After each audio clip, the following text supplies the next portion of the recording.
Hi, I'm Peter Adamson, and you're listening to the History of Philosophy podcast, brought to you with the support of King's College London and the Leverhulme Trust, online at www.historyofphilosophy.net. Today I'll be doing an interview with Professor James Wilberding of the University of Bochum. Hi, James. Hello. And today we're going to be talking about nature in Neoplatonism, and especially in Plotinus and his student Porphyry. Maybe you could start by just talking a little bit about the issue in general, because people have a tendency to think of the Neoplatonists as being not very interested in natural philosophy. Why do they think that, and to what extent is that true? Well, maybe we should start by defining what natural philosophy actually is. And there's a lot to it, but I think we can capture the nature of natural philosophy just by saying something like it's the science of explaining motion and change in the sensible world. So that's going to encompass all sorts of things like celestial motions, elemental motions and elemental change, biological motions and changes, including embryology. And so this is something that, you can see Aristotle doing, you can see Plato doing, and the Neoplatonists are interested in this too. But for them, of course, they have a special sort of approach to it, which is to explain these sensible motions and sensible changes as expressions of intelligible principles, so that these forms are actually at work in the sensible world. So you're right, it's generally said that the Neoplatonists aren't interested in this sort of thing. In fact, in the big history of philosophy by Zeller, this German academic, when you get to the section where he's describing Plotinus' natural philosophy, the subtitle is Plotinus doesn't have a natural philosophy. And he even, I think at one point on a page it even says Plotinus isn't interested in nature. Which is just one of the shorter sections in the book. And it's outrageous, really. But there's a reason people say this sort of thing, and that is, unlike, say, Aristotle and Galen, who was also a Platonist, these were people who were doing empirical research, dissecting bodies, looking at the anatomy and drawing conclusions about that and bringing that into their philosophy. The Neoplatonists weren't doing any kind of comparable empirical research. And coupled with that is the fact that's often pointed to, the Neoplatonists were often very focused on texts and on their textual tradition. So they're reading Plato, they're reading Aristotle, and by that I don't mean to suggest that they're just doing interpretation, because they were very concerned to show that Plato, and to some extent Aristotle, what they were saying is true, and that often caused them to take these texts as springboards, one might say, to do their own philosophy, but under the rubric of interpreting a text. So there's all sorts of new developments that they get into. And that could also lead one to think, well, they're just sort of armchair philosophers who aren't interested in the sensible world at all. And in addition to that, one might say, even though they're interested in texts, and even though Aristotle wrote all of these biological texts, the Neoplatonists don't really spend much time on these biological texts. There's no commentary on his biological treatises, and that's going to be another thing that drives people to this conclusion. But I would be quick to point out, I think, that Plotinus and the Neoplatonists are very interested in the sensible world, and you can see that, for example, in how they develop Plato's theory of forms. Right. So let's turn to Plotinus, who's usually credited with being the founder of Neoplatonism. Mm-hmm. What does he think about, first of all, the natural world as a whole? I mean, how is it set up according to him? Mm-hmm. Right, so in many ways it's very similar to Aristotle's. So you have an everlasting universe, which is a sphere, with the earth at its center. But it's very different from Aristotle's in several ways. So for one, obviously, Plotinus, as a Platonist, is following Plato and thinking of the sensible world as a living thing, as a composite of body and soul, and that's something that Aristotle never really says. Moreover, although Aristotle and Plotinus both think that the universe is everlasting, they have very different approaches to arguing for this conclusion. So Aristotle says, he argues from the nature of the constitution of the heavens, and he says there's this fifth body that doesn't have any contrary properties, and destruction is always caused by a contrary property. Therefore, this fifth body of the heavens is never going to be destroyed. Is the so-called ether, right? Yeah, this is the ether.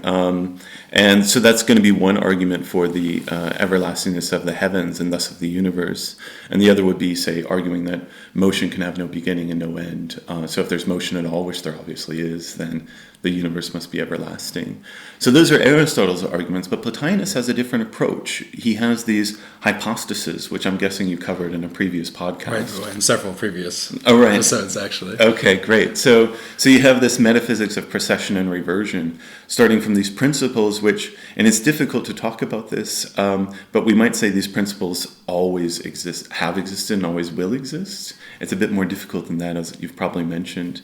But the idea is that the sensible cosmos is just a necessary product of these higher principles. So the sensible cosmos always has to exist. So that's Plotinus' standard argument for the everlastingness of the heavens. So just to make sure we get that point across, so the idea is that the physical cosmos necessarily flows forth from these higher principles the way light does from a light source or water from a fountain.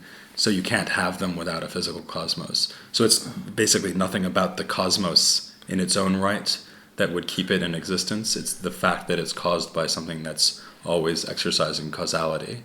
I think that's right, and that's maybe distinct from some of the things that happens with the hypostases, because if we say, well, the soul is a necessary emanation of the intellect, that's not quite right, because there's this moment of reversion where the soul is in some sense creating itself, but you don't really get that with the sensible cosmos. But that depends on how one thinks of nature and nature's relation to the sensible cosmos, which I guess we'll probably have time to get to eventually, I would think. But before we get to what he thinks about nature as a principle, I know that he wrote a treatise actually on this question about whether the cosmos is eternal, and you've written a translation and commentary on this treatise. Yes. So you would be the ideal person to tell us about it. So tell us about it. Perhaps, yeah. We'll see. Right. So like I said, Plotinus has these arguments that he provides in all sorts of treatises, so throughout his career, for the everlastingness of the heavens. But to his credit, he kind of puzzles over this fact, over this question of whether the sensible universe is always numerically identical. So whether it's the same sensible universe, or whether it's more like Theseus' ship, that parts are being replaced and ultimately maybe we have a different sensible universe. And it's interesting that he puzzles over this question, because you could think he's already committed to this idea that the sensible universe is a composite of body and soul. So this question about the diachronic identities, the identity through time of the sensible universe, is very similar to our concerns about personal identity through time. And often people just are willing to say, well, the soul's identical through time, and that suffices. So why isn't Plotinus worried about them? Why isn't Plotinus satisfied by just saying that the soul is identical through time? The idea then would be that someone might worry, well, why am I the same person now as I was when I was 5 years old? Because there's none of the same stuff in my body. Exactly. Yeah. And then you might expect Plotinus to say, Plotinus of all people should be the guy to say, well, you have the same soul, so who cares if your body has changed? And you're saying that that's not his answer, at least in the case of the cosmos. That's right, yeah. So he acknowledges that there's this fundamental thing about the sensible world, which is that everything's in flux. And just as in the case of you and me, we're losing parts, we consume food to regain these parts. And but what we see is, there isn't quite the harmony that we need to live forever, for the body and the soul to be joined forever. So Plotinus's concern seems to be that anytime there's flux, that shows that the body and the soul aren't really having the kind of harmony that can last forever. So for him, it's not sufficient to just appeal to the soul, because as long as there's flux, he's concerned that maybe the body and soul will come apart, in which case maybe we would have cycles of a universe, something like the Stoics perhaps, that it's there and then it ceases and then it starts again. And in fact, that is what happens to humans, right? So they lose a body, then their soul goes into a new body later on. Exactly. So we have this reincarnation or transmigration theory. Why doesn't that happen to the cosmos then? Yeah, well, he argues that, similar to Aristotle, that the heavens are the thing that aren't subject to flux. And he's a bit of two minds about Aristotle's solution, because Aristotle, as he sees it, just posited this fifth body that solved all of these problems. And he didn't really think that that was well supported. And this is interesting because this is also the constitution of the heavens question is one of the questions where Plato and Aristotle seriously disagree. Aristotle says the fifth body. Plato says it's mostly fire, but all four elements are there. And so this is an interesting sort of test to see how Neoplatonists deal with this sort of question, because generally they like to bring them together. But in this particular case, Plotinus, for example, says, well, Aristotle isn't justified, I'm going to follow Plato. And indeed, one might say he has good reasons for doing so, because Aristotle maybe hasn't really proven that there's this fifth body. Okay, but that still seems like it doesn't answer the question, because now if he said that the heavens don't consist of a fifth element which is indestructible, but rather of the four sublunary elements, it seems like the heavens too should be destroyed, just like our bodies are destroyed. Right, so the easy answer is off the table, namely Aristotle's. So he sticks to Plato's idea that all four elements are there, but again, he uses this as an opportunity to really investigate the constitution of the heavens, and he pushes Plato's answer in Aristotle's direction, and he ends up saying, well, yeah, it's mostly fire, but there's a very different kind of fire in the heavens, and this fire is almost immaterial, which means it's going to allow itself to create a kind of, to engage in a kind of harmonious relationship with soul, such that there won't be any flux. Which is actually, he's in a good position, he's on good footing anyway, because it doesn't look like there's flux from the heavens, unlike in the sensible world. So really he's just trying to support that through some kind of theory of the material of the heavens. It's almost like he thinks the heavens are some kind of intermediary or compromise between intelligible things and physical things, right? They're permanence and almost immaterial, but they're physical and are visible, for example, the way that sublunary bodies are. Yeah, that's right. And I think that's actually maybe more true than a lot of people want to admit. I mean, what we saw, for instance, in Aristotle is you have this sensible world, and then you have these heavens, which are always moving and in some sense, divine. And then beyond that, beyond the heavens, you get this unmoved mover. And it's the same with Plotinus, actually. You have this sensible world, which is subject to flux, and then you have the heavens, which are divine in some sense. And just beyond that, you seem to get something like the intellect. Okay, so he has a good kind of physical story, we might say, about why the world is everlasting. On the other hand, he does have this world soul, and yet he also invokes nature as a principle, and in fact he wrote a whole treatise about nature. Right. What's then the relationship between the world soul and nature? Right, so the world soul is distinct from the hypostasis soul. Insofar as the hypostasis soul is completely in the intelligible world, we might say. But the world soul is engaged in the sensible world. And what Plotinus does is basically say, well, the world soul, similar to, say, human souls, consists of two parts, we might say. And there's going to be the part that is actively at work in the sensible world and in matter, and that's nature, the lower part. But he also reserves an upper part of the world soul that remains in the intelligible world. So in some sense, nature is just the lower part of the world soul. It's almost like another bridging principle then from the intelligible to the physical realm, right? Because it has a foot in both realms, as it were. That's right, yeah. That's interesting. So what kinds of things does he use nature to explain as opposed to the world soul? I mean, that's a question, to what extent the world soul is responsible for explaining anything directly and not by means of nature. It seems that nature is the one that's really doing the work in the natural world. And I think it's pretty much explaining almost everything, one might say. I mean, again, I mentioned at the start that there's this interesting biological development in the theory of forms. So, for example, it's actually not even clear in Plato whether there's a form of human being. Young Socrates in the Parmenides seems to have his doubts. Maybe in the Timaeus there is one. But even in the Timaeus, Plato describes how these generated gods construct the human body.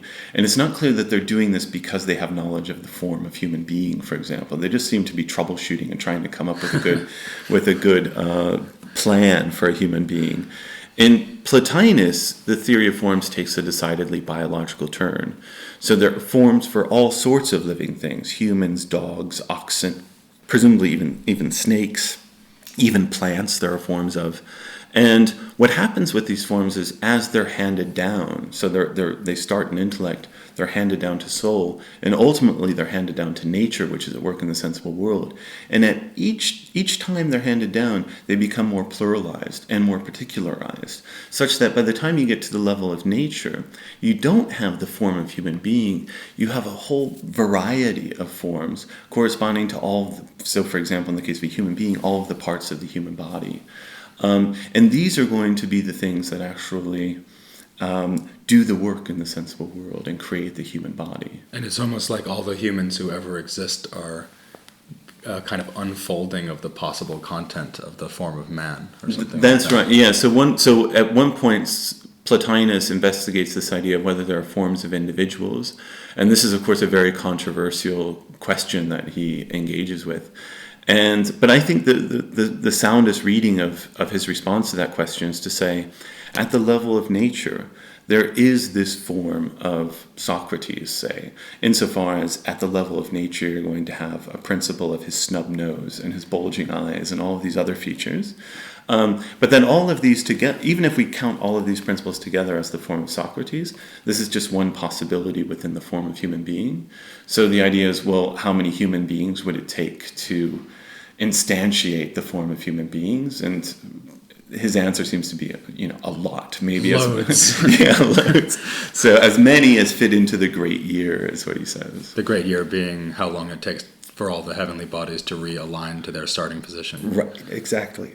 Okay, I guess one thing that's become very clear from all this then is that the Neoplatonists, or at least Plotinus, he is interested in the physical world, but he always approaches these questions about natural philosophy with the principles of his general philosophy in mind. For example, the idea that there are intermediaries between higher things and lower things, and that you have a kind of gradual emanation of multiplicity from a more unified set of principles. Mm-hmm. I want to turn now to his student Porphyry, and talk about one other text, which again you've worked on. And this is a text about embryology, in other words, the nature and generation of the human fetus. Right. And I guess this is a rather surprising thing to find a Neoplatonist working on. Can you tell us a little bit about the prehistory of this and maybe why he would have been interested in it? Right. So I don't actually think it's a very surprising thing for a Neoplatonist to be interested in. The embryology was always a topos in ancient philosophy, and you can find the very earliest philosophers working on it and the very latest philosophers working on it. I suppose one of the issues, there were a number of issues that were central, but one that maybe we could focus on is whether just the man provides a seed for the embryo, or whether both parents are, so whether there's a female seed. And there are lots of arguments on both sides, but maybe one of the strongest arguments on each side would be for the two-seed theory. If you have two seeds, you can easily explain why the offspring sometimes resembles the mother, because you have these formal principles provided by the seed. The problem with the two-seed theory, though, is if you say that the mother has a seed, then the man seems superfluous. And that's what led, that among other things, is what led Aristotle to say that there's in fact only one seed. And it's interesting because if one follows this early tradition, one can find medical philosophers and physicians always sort of asserting the two-seed theory. So Hippocrates and Galen are both on the two-seed side. But Aristotle is a strong proponent of the one-seed theory. And all of the Neoplatonists just follow Aristotle. When you say that the man would be superfluous, do you mean the woman could literally get pregnant just by herself? Or do you mean that the man wouldn't do anything to explain the presence of a human being? I think I meant in some sense the former. Of course, all that really means is that more explanation is needed as to why this female seed is not sufficient to create an offspring all by itself. Mm-hmm.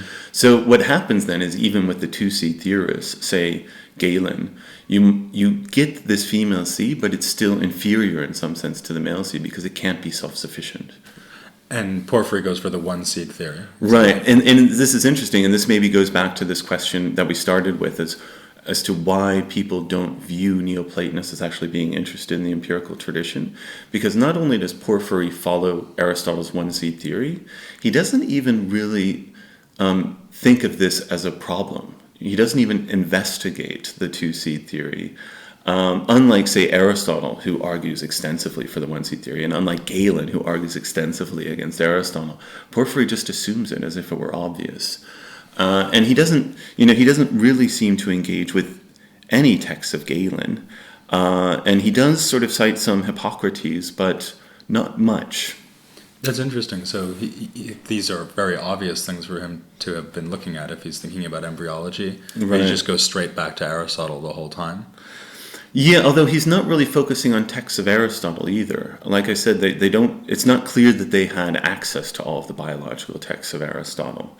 But he does sort of take the starting point of the one-seed theory, and thus he's confronted with this problem of explaining maternal resemblance, which all one-seed theorists are. So what does he think the woman contributes to the process of forming the embryo then? Yeah, exactly. So he needs to account for maternal resemblance in some other way, and he has an ingenious way of explaining this. So basically, he sees embryology as I would put it, a kind of empirical instantiation of precession and reversion. So the emission of the seed is a form of precession, in that the father is creating an image of himself through these form principles that are contained in the seed. But as we see with reversion, something needs to somehow come back to its source. And it can't go back to the male, because the male is no longer in the picture. So it has to basically revert to the female. So what Porphyry says is that there's no female seed, but the seed reverts and, as it were, is actualized by the mother's soul. And this is what's going to account for the maternal resemblance. And what's interesting here is he has another piece of evidence on his side, which we wouldn't really perhaps today regard as a piece of evidence, but there's this phenomenon that's often called idioplasty. Have you heard of this? Only from you. And so basically the phenomenon of idioplasty is this, and I should emphasize at the start, this was widely agreed to obtain in antiquity, and even way past antiquity. And maybe we should also reassure listeners that this is not true, so the prospect that you're about to hold out. Right, so don't try this at home, basically. But the view was that whatever the mother, and curiously it's only just the mother, whatever the mother is looking at, and in some cases thinking of, at the moment of conception, this will have a very visible impact on the appearance of the offspring. So Serranus gives a very unfortunate example of a mother who looked at a monkey while having intercourse and ended up with a monkey-like offspring. Oh dear. Yes. So this is, as I said, it's a phenomenon which is a very real explanandum in ancient embryology, and Porphyry seems uniquely positioned to explain it. And his explanation is, well, this just shows not only that the mother is influencing the form, the appearance of the offspring, but that she's not doing it through seed. She has to be doing it through her soul. Right. And so actually you could almost say that he's got a more feminist take on embryology than Aristotle, because he actually has the woman doing quite a lot, doesn't he? Exactly. In fact, he twice refers to the female as the demiurge of the offspring, where Aristotle had reserved that term exclusively for the male. And does he have in mind the divine craftsman of the Timaeus there, who's called a demiurge, or does he just mean that it has some kind of making function? Demiurge means craftsman, right? Exactly. So demiurge means craftsman. I'm not sure he's explicitly trying to make a link to the Timaeus, but I think anytime a Neoplatonist used that word, of course he's aware that the demiurge is in the picture. And speaking of explicitly making links, I'll now encourage you to listen again next time when I will be looking at Porphyry more generally. But for now, I'd like to thank James very much for coming on the podcast. Thank you for having me, Peter.